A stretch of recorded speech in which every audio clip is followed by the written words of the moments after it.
Joined now by private equity magnate Jon Moulton. Thank you so much for joining us. So take us through your investment strategy at this time of sovereign debt risk in Europe and indeed the threat of contagion.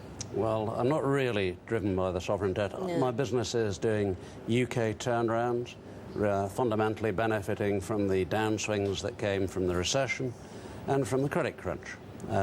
So what I'm expecting to see is actually the things that will come out of the sovereign debt crisis for me will at some point shortly be a big rise in interest rates.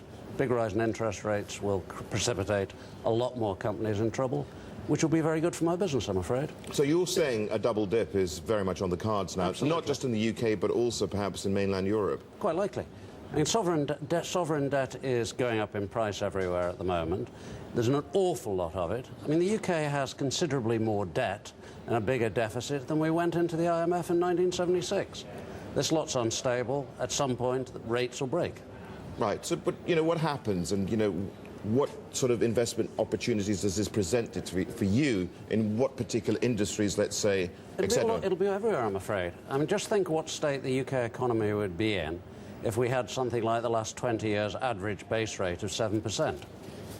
We would have all kinds of companies in trouble.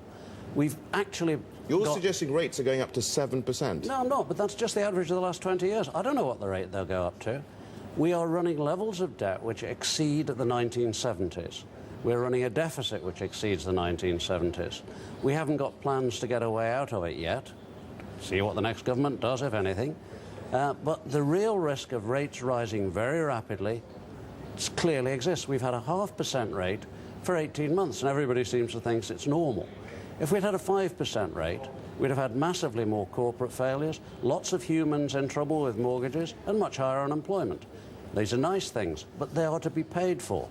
Debt is actually being used to make us comfortable today and robbing tomorrow's production. UK's budget deficit stands at over 11% of GDP, similar to that of Greece. I mean, how difficult do you think how difficult is it going to be for the next government to tackle this? It's horrible. Nobody has taken out the 50 billion a year or thereabouts that really needs to come out of public expenditure. Maggie Thatcher held it roughly constant. She had enormous difficulties. Coming up with a list of where you take 50 billion out involves enormous pain, great political courage.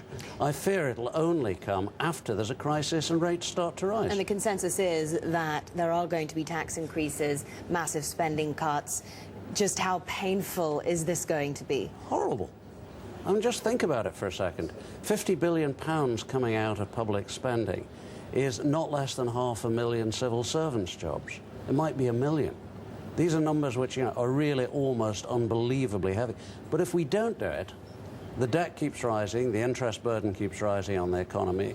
When the interest burden exceeds the growth potential of the economy goes backwards. We have to do it. Greece avoided doing it till they were forced to. I rather fear that'll happen here. Jon, you talked about a crisis precipitating the need to make these stringent cuts that you're mentioning here, but what will that shock be? What will that crisis be? Would it be a downgrade, as we saw with Greece? Downgrade, or just more straightforwardly, an inability to sell gilt, save at a higher rate. I mean, at the moment, you would be sitting staring at buying government 10-year debt at 3.8 something. So what risk have you got of inflation wiping out your 10-year debt? And as soon as people start to think that risk is very material, rates will rise sharply, perhaps 2% in a day.